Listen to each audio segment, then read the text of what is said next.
और मेरा ये सौभाग्य है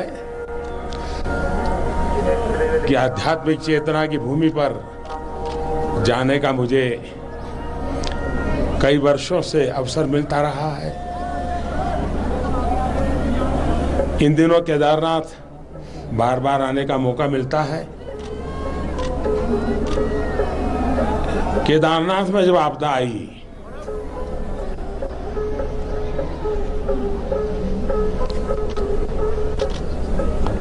और उस समय मैं यहां पहुंचा था,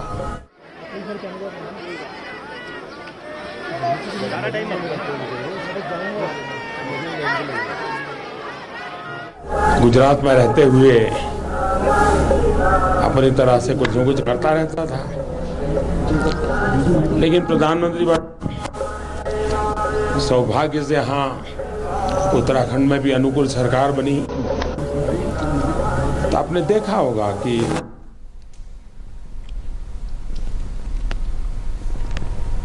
है क्योंकि बर्फ रहती है, 50-52 फीट तक बर्फ चली जाती है, -20-25 डिग्री तक टेम्परेचर चला जाता है।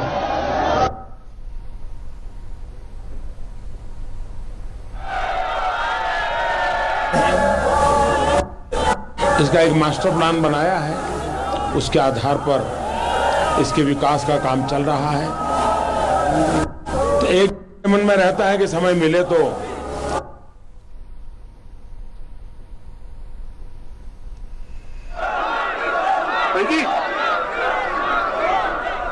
आने का मन कर जाता है। कल से मैं यहाँ हूँ, 2 दिन यहाँ एक गुम्फा में रहने चला गया था। एकांत का अवसर बहुत लंबे अरसे के बाद मिला और सामने ही 24 घंटे बाबा के दर्शन हो सकते हैं, ऐसी वो गुफा है। उसमें एक छोटी सी छेद किया हुआ है, वहां से भी उसको दर्शन करता रहता हूँ। तो एक प्रकार से मैं वर्तमान के हिंदुस्तान के वातावरण से पूरी तरह बाहर था, अलिप्त था, यहीं खोया हुआ था। न कोई कम्युनिकेशन रखा था, न कोई अपने आप में था। यहाँ का जो डेवलपमेंट का मेरा मिशन है, उसमें प्रकृति, पर्यावरण और पर्यटन, वो तो हर प्रकार से संभाला जाए, लेकिन यहाँ की आस्था और श्रद्धा है, उसको हम और अधिक संभालने के लिए क्या केयर कर सकते हैं।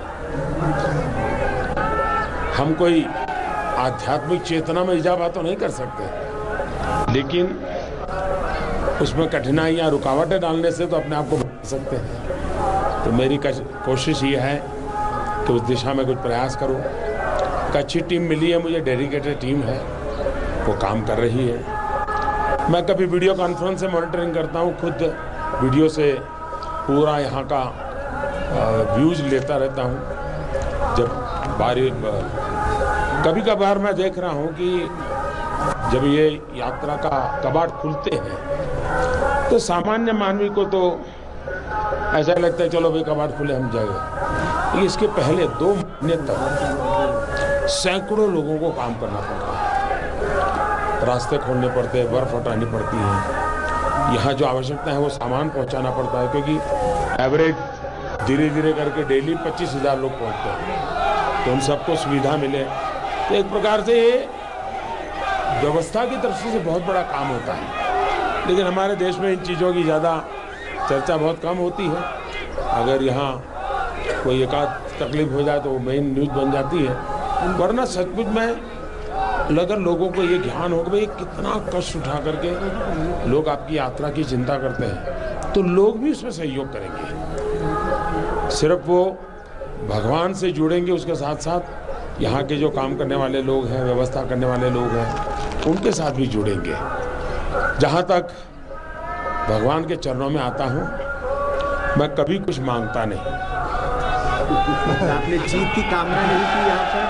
कल मैं कुछ नहीं मांगता पुजारी जी कह रहे थे कि और मांगने की प्रवृत्ति से मैं सहमत भी नहीं हूँ, क्योंकि उसने तो आपको मांगने योग्य नहीं बनाया, देने योग्य बनाया। और ऐसी जगह पे जाकर के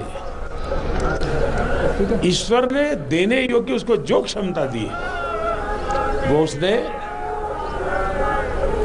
समाज देवता को देनी चाहिए। और समाज देवता,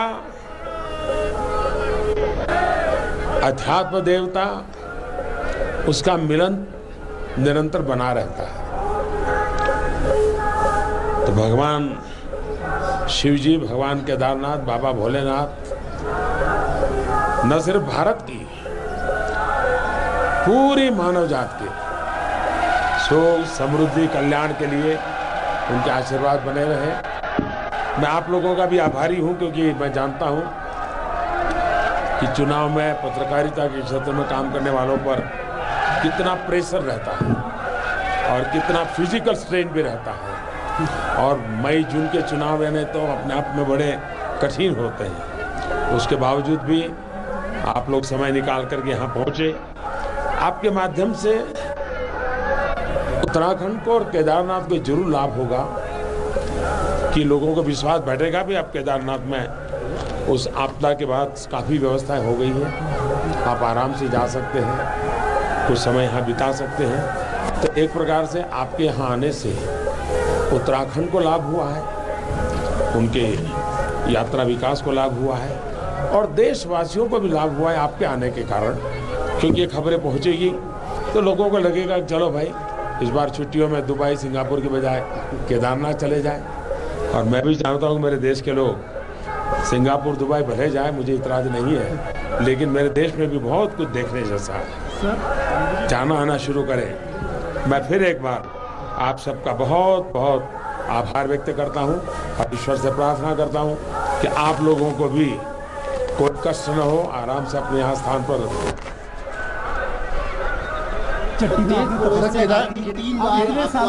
प्रधानमंत्री आप पुजारी जी कह रहे थे तो दूसरा ही चुनाव है कि आपको दोबारा प्रधानमंत्री बनने का आशीर्वाद दिया बाबा ने। चट्टी की यादें ताजा हुई सर इतने सालों बाद। जीवन का वो पहलू ऐसा है जिसको मैं अपने पास रखना चाहता हूँ। कभी कभी पुराने लोग मिल जाते हैं यार। आप सबको भोले बाबा की कृपा बनी रहे। हर हर महादेव। प्रधानमंत्री जी विपक्ष बैठकें करना शुरू कर दी है।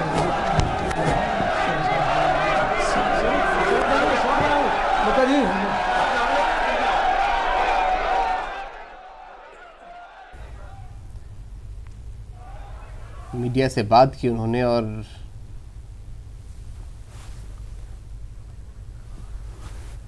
तो प्रधानमंत्री मोदी तस्वीरों में नज़र आ रहे थे और केदारनाथ के दर्शन करने के बाद मीडिया से भी बात की उन्होंने। धन्यवाद दिया सभी का जनता के बीच।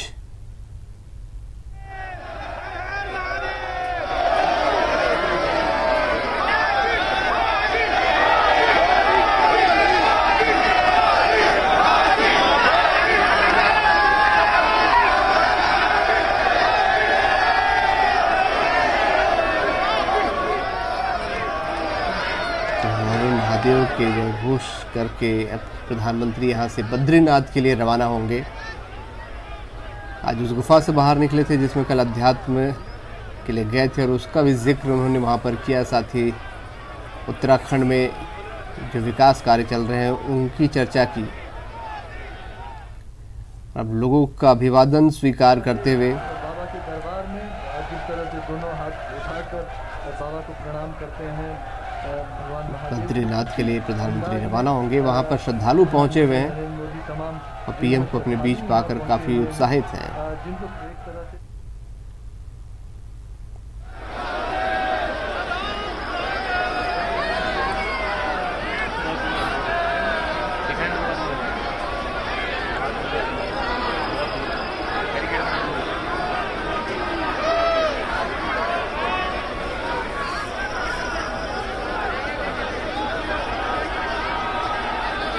लोगों का अभिवादन स्वीकार करते प्रधानमंत्री, वहाँ काफ़ी भीड़ इकट्ठा हो गई प्रधानमंत्री को देखने के लिए। ये दो तस्वीरें आपको दिखा रहे हैं। गुफा से लौटने के बाद फिर से बाबा केदारनाथ के दर्शन किए प्रधानमंत्री ने और उसके बाद मीडिया से बात की थी और